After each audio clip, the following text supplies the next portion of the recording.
क्या आपने कभी पुरी के जगन्नाथ मंदिर के बंद दरवाजों के पीछे होने वाले गुप्त विधि के बारे में सोचा है? क्या होगा अगर मैं आपको बताऊं कि एक रहस्यमयी वस्तु है जो इतनी शक्तिशाली है कि यह तुलसी की माला को 19 साल तक ताज़ा रख सकती है और इसकी ऊर्जा इतनी शक्तिशाली है कि यह प्रकृति के नियमों को चुनौती देती है। नवक्लेवर के बारे में इस विशेष वीडियो में आपका स्वागत है। नवक्लेवर एक पवित्र शास्त्र विधि जिसमें भगवान जगन्नाथ, बलभद्र, सुभद्रा और सुदर्शन की लकड़ी की मूर्तियों को बदल दिया जाता है, लेकिन उनका दिव्य सार ब्रह्म पदार्थ अपरिवर्तित रहता है। एक गुप्त विधि जिसे देखने की अनुमति केवल कुछ ही लोगों को होती है।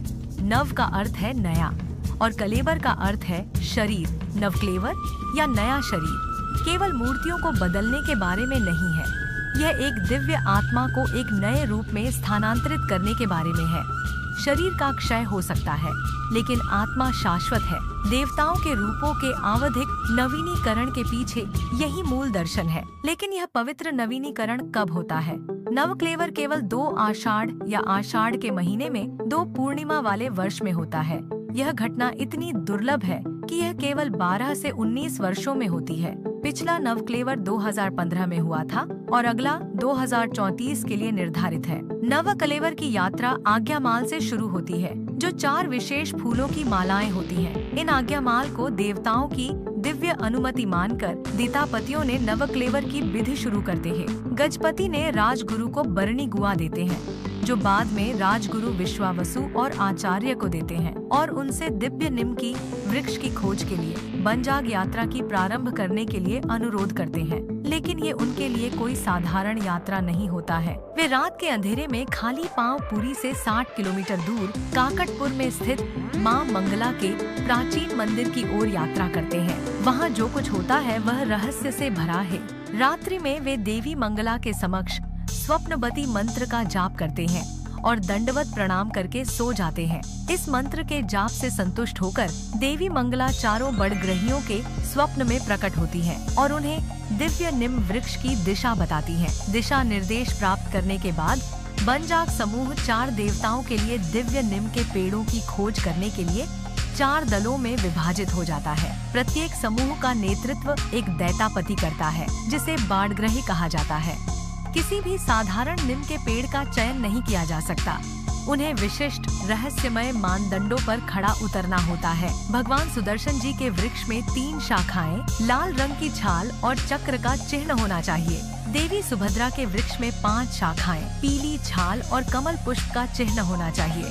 भगवान बलभद्र के वृक्ष में 7 शाखाएं, छाल हल्की भूरी या सफेद और हल और मूसल का चिन्ह होना चाहिए। वृक्ष के पास ही कोई विरासत स्थल और कब्रिस्तान होना चाहिए। भगवान जगन्नाथ के पेड़ में 4 मुख्य शाखाएं, काले रंग की छाल, शंख और चक्र का चिन्ह होना चाहिए। पेड़ के पास श्मशान घाट, चींटियों का टीला और सांपों का बिल होना चाहिए। पेड़ किसी नदी या तालाब या 3 सड़कों के चौराहे या 3 पहाड़ों से घिरा होना चाहिए। पेड़ पर पक्षियों का घोंसला नहीं होना चाहिए। पड़ोस में भगवान शिव का मंदिर होना चाहिए और पेड़ पर परजीवी पौधे और लताएं नहीं होनी चाहिए। 4 वृक्षों के चयन के बाद सबसे पहले श्री सुदर्शन के, उसके बाद भगवान बलभद्र, माँ सुभद्रा और अंत में भगवान जगन्नाथ के वृक्ष को काटी जाती है। वृक्ष को सबसे पहले विद्यापति द्वारा सोने की कुल्हाड़ी से, उसके बाद विश्वावसु द्वारा चांदी की कुल्हाड़ी से और अंत में विश्वकर्मा द्वारा लोहे की कुल्हाड़ी से काटा जाता है।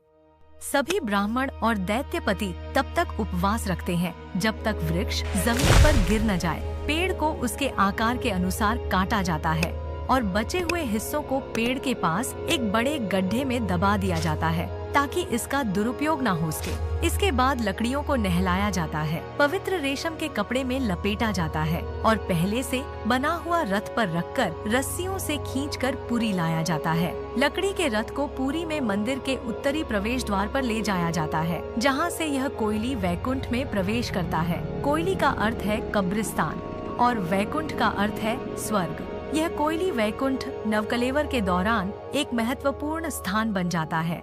स्नान पूर्णिमा के दिन पवित्र लकड़ियों को पुराने देवताओं के साथ साथ स्नान कराया जाता है। फिर दारू घर के अंदर नई मूर्तियां बनाई जाती हैं। यह प्रक्रिया इतनी गुप्त होती है कि मंदिर के मुख्य पुजारी को भी दारू घर में प्रवेश करने की अनुमति नहीं होती है। मूर्ति 21 दिनों में पूरी होती है और इन 21 दिनों के दौरान मूर्तिकारों को मंदिर परिसर छोड़ने की अनुमति नहीं होती है।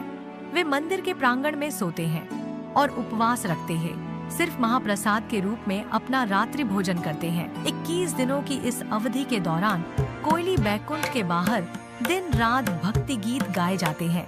भक्ति गीतों के इस जप को अखंड भजन कहा जाता है और ब्राह्मण पुजारी लगातार वेदों का जप करते हैं। लेकिन सबसे रहस्यमयी विधि अब भी बाकी है, घट परिवर्तन, जिसमें भगवान जगन्नाथ की शाश्वत आत्मा ब्रह्म पदार्थ का स्थानांतरण होता है। कहा जाता है कि इसकी ऊर्जा इतनी शक्तिशाली है कि यह समय के प्रभाव को भी नकार देती है। तुलसी की मालाएं जो पिछले नवकलेवर में इस्तेमाल की गई थी, आज भी ताज़ा है। इस ब्रह्म पदार्थ की असली प्रकृति क्या है, ये कैसे सदियों से अपनी दिव्य शक्ति को बनाए रखता है। हमारे अगले वीडियो में हम घट परिवर्तन के रहस्यों में और भी गहराई से उतरेंगे।